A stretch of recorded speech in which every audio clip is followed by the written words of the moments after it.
En modo alguno sería esto posible si no nos auto-observáramos en acción de instante en instante, de momento en momento.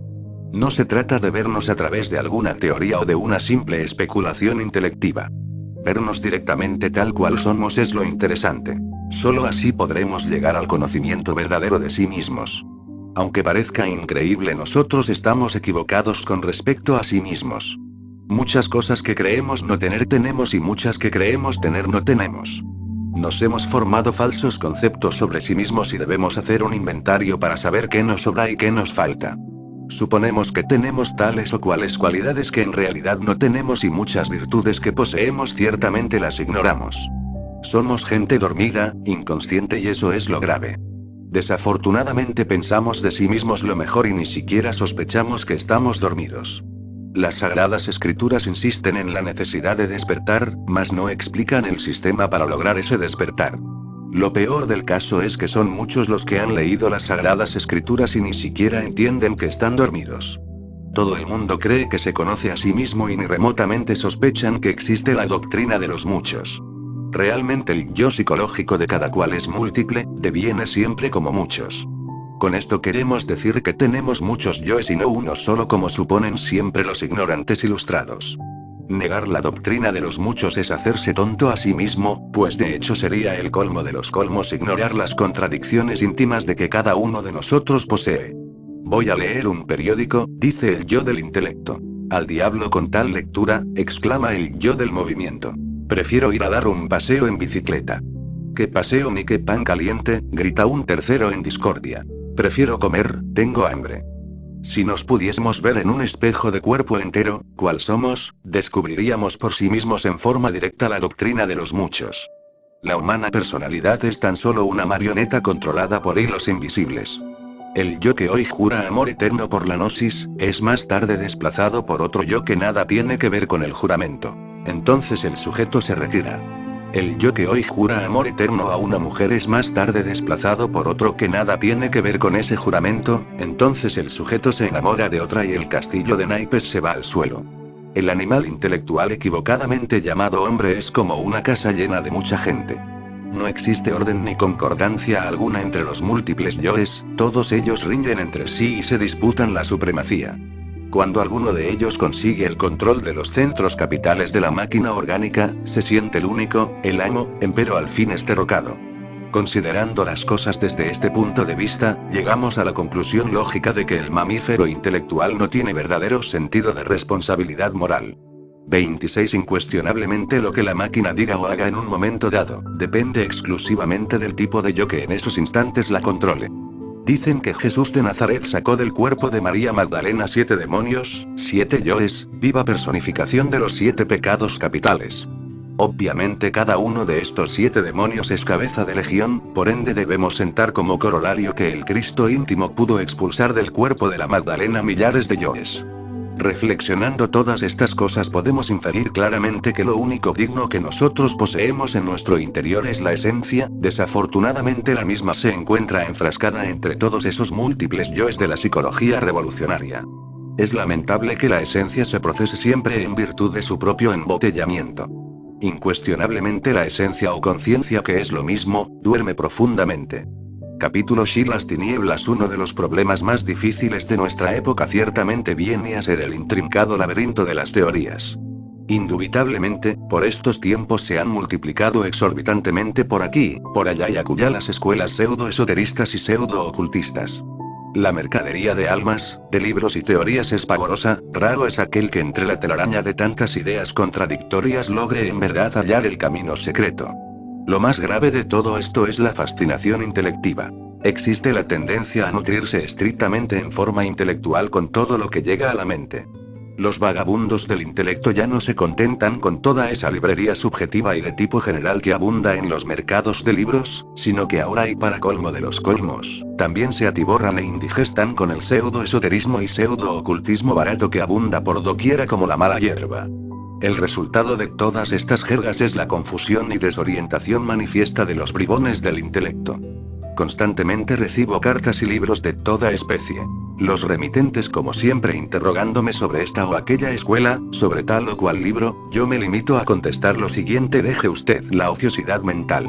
A usted no tiene por qué importarle la vida ajena, desintegre el yo animal de la curiosidad. A usted no deben importarle las escuelas ajenas, vuélvase serio, conózcase a sí mismo, estúdiese a sí mismo, obsérvese a sí mismo, etcétera, etcétera, etcétera. Realmente lo importante es conocerse a sí mismo profundamente en todos los niveles de la mente. Las tinieblas son la inconsciencia. La luz es la conciencia. Debemos permitir que la luz penetre en nuestras tinieblas. Obviamente la luz tiene poder para vencer a las tinieblas. Desgraciadamente las gentes se encuentran autoencerradas dentro del ambiente fétido e inmundo de su propia mente, adorando a su querido ego. No quieren darse cuenta las gentes de que no son dueños de su propia vida. Ciertamente cada persona está controlada desde adentro por muchas otras personas. Quiero referirme en forma enfática a toda esa multiplicidad de yoes que llevamos dentro. Ostensiblemente cada uno de esos yoes pone en nuestra mente lo que debemos pensar, en nuestra boca lo que debemos decir, en el corazón lo que debemos sentir, etc. 27. En estas condiciones la humana personalidad no es más que un robot gobernado por distintas personas que se disputan la supremacía y que aspiran al supremo control de los centros capitales de la máquina orgánica. En nombre de la verdad hemos de afirmar solemnemente que el pobre animal intelectual equivocadamente llamado hombre, aunque se crea muy equilibrado, vive en un desequilibrio psicológico completo. El mamífero intelectual en modo alguno es unilateral, si lo fuera sería equilibrado. El animal intelectual es desgraciadamente multilateral y eso está demostrado hasta la saciedad. ¿Cómo podría ser equilibrado el humanoide racional? Para que exista equilibrio perfecto se necesita de la conciencia despierta. Solo la luz de la conciencia dirigida no desde los ángulos sino en forma plena central sobre nosotros mismos, puede acabar con los contrastes, con las contradicciones psicológicas y establecer en nosotros el verdadero equilibrio interior. Si disolvemos todo ese conjunto de yoes que en nuestro interior llevamos, viene el despertar de la conciencia y como secuencia o corolario el equilibrio verdadero de nuestra propia psiquis. Desafortunadamente no quieren darse cuenta las gentes de la inconsciencia en que viven. Duermen profundamente. Si las gentes estuvieran despiertas, cada cual sentiría a sus prójimos en sí mismos. Si las gentes estuvieran despiertas, nuestros prójimos nos sentirían en su interior. Entonces obviamente las guerras no existirían y la tierra entera sería en verdad un paraíso. La luz de la conciencia, dándonos verdadero equilibrio psicológico, viene a establecer cada cosa en su lugar, y lo que antes entraba en conflicto íntimo con nosotros, de hecho queda en su sitio adecuado. Es tal la inconsciencia de las multitudes que ni siquiera son capaces de encontrar la relación existente entre luz y conciencia. Incuestionablemente luz y conciencia son dos aspectos de lo mismo. Donde hay luz hay conciencia. La inconsciencia es tinieblas y estas últimas existen en nuestro interior. Solo mediante la autoobservación psicológica permitimos que la luz penetre en nuestras propias tinieblas. La luz vino a las tinieblas pero las tinieblas no la comprendieron. Capítulo Shi y las tres mentes existen por doquiera muchos bribones del intelecto sin orientación positiva y envenenados por el asqueante escepticismo. Ciertamente el repugnante veneno del escepticismo contagió a las mentes humanas en forma alarmante desde el siglo XVI. Antes de aquel siglo la famosa isla contrabada o encubierta, situada frente a las costas de España, se hacía visible y tangible constantemente. No hay duda de que tal isla se halla ubicada dentro de la cuarta vertical. Muchas son las anécdotas relacionadas con esa isla misteriosa. 28 después del siglo XVI y la citada isla se perdió en la eternidad, nadie sabe nada sobre la misma. En las épocas del rey Arturo y de los caballeros de la mesa redonda, los elementales de la naturaleza se manifestaron por doquiera, penetrando profundamente dentro de nuestra atmósfera física. Son muchos los relatos sobre duendes, genios y hadas que todavía abundan en la verde Erin, Irlanda. Desafortunadamente, todas estas cosas inocentes, toda esta belleza del alma del mundo, ya no es percibida por la humanidad debido a las sabiondeces de los bribones del intelecto y al desarrollo desmesurado del ego animal. Hoy en día los sabiondos se ríen de todas estas cosas, no las aceptan aunque en el fondo ni remotamente hayan logrado la felicidad. Si las gentes entendieran que tenemos tres mentes, otro gallo cantaría, posiblemente hasta se interesarían más por estos estudios. Desgraciadamente los ignorantes ilustrados, metidos en el recoveco de sus difíciles erudiciones, ni siquiera tienen tiempo para ocuparse de nuestros estudios seriamente. Esas pobres gentes son autosuficientes, se hallan engreídas con el vano intelectualismo, piensan que van por el camino recto y ni remotamente suponen que se encuentran metidas en un callejón sin salida. En nombre de la verdad debemos decir que en síntesis, tenemos tres mentes.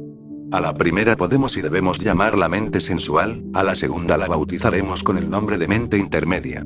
A la tercera la llamaremos mente interior. Vamos ahora a estudiar cada una de estas tres mentes por separado y en forma juiciosa. Incuestionablemente la mente sensual elabora sus conceptos de contenido mediante las percepciones sensoriales externas. En estas condiciones la mente sensual es terriblemente grosera y materialista, no puede aceptar nada que no haya sido demostrado físicamente. Como quiera que los conceptos de contenido de la mente sensual tienen por fundamento los datos sensoriales externos, indubitablemente nada puede saber sobre lo real, sobre la verdad, sobre los misterios de la vida y muerte, sobre el alma y el espíritu, etc. Para los bribones del intelecto, atrapados totalmente por los sentidos externos y embotellados entre los conceptos de contenido de la mente sensual, nuestros estudios esotéricos les son locura. Dentro de la razón de la sinrazón, en el mundo de lo descabellado, ellos tienen razón debido a que están condicionados por el mundo sensorial externo. ¿Cómo podría la mente sensual aceptar algo que no sea sensual? Si los datos de los sentidos sirven de resorte secreto para todos los funcionalismos de la mente sensual, es obvio que estos últimos tienen que originar conceptos sensuales. Mente intermedia es diferente, sin embargo, tampoco sabe nada en forma directa sobre lo real, se limita a creer y eso es todo. En la mente intermedia están las creencias religiosas, los dogmas inquebrantables, etc. Mente interior es fundamental para la experiencia directa de la verdad. Indubitablemente la mente interior elabora sus conceptos de contenido con los datos aportados por la conciencia superlativa del ser. Incuestionablemente la conciencia puede vivenciar y experimentar lo real. No hay duda de que la 29 conciencia sabe de verdad. Sin embargo, para la manifestación la conciencia necesita de un mediador, de un instrumento de acción y este en sí mismo es la mente interior. La conciencia conoce directamente la realidad de cada fenómeno natural y mediante la mente interior puede manifestarla. Abrir la mente interior sería lo indicado a fin de salir del mundo de las dudas y de la ignorancia. Esto significa que solo abriendo la mente interior nace la fe auténtica en el ser humano. Mirada esta cuestión desde otro ángulo, diremos que el escepticismo materialista es la característica peculiar de la ignorancia. No hay duda de que los ignorantes ilustrados resultan 100% escépticos. La fe es percepción directa de lo real. Sabiduría fundamental. Vivencia de eso que está más allá del cuerpo, de los afectos y de la mente. Distíngase entre fe y creencia. Las creencias se encuentran depositadas en la mente intermedia, la fe es característica de la mente interior. Desafortunadamente existe siempre la tendencia general a confundir la creencia con la fe. Aunque parezca paradójico, enfatizaremos lo siguiente: el que tiene fe verdadera no necesita creer. Es que la fe auténtica es sapiencia vívida, cognición exacta, experiencia directa.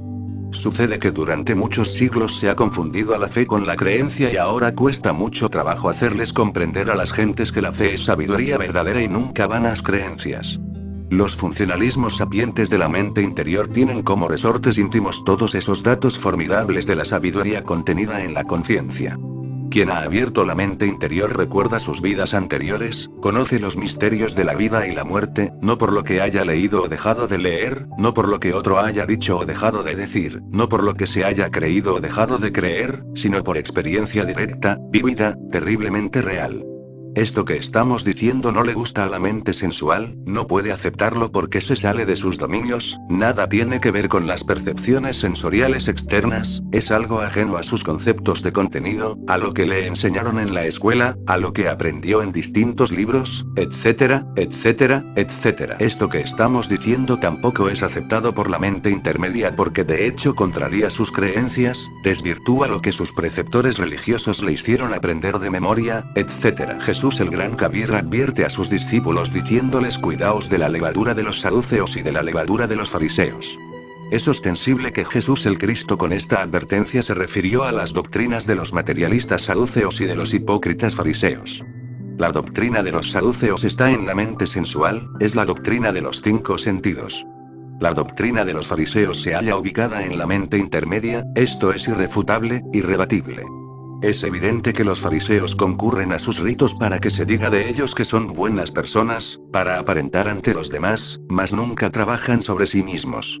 No sería posible abrir la mente interior si no aprendiéramos a pensar psicológicamente. 30. Incuestionablemente cuando alguien empieza a observar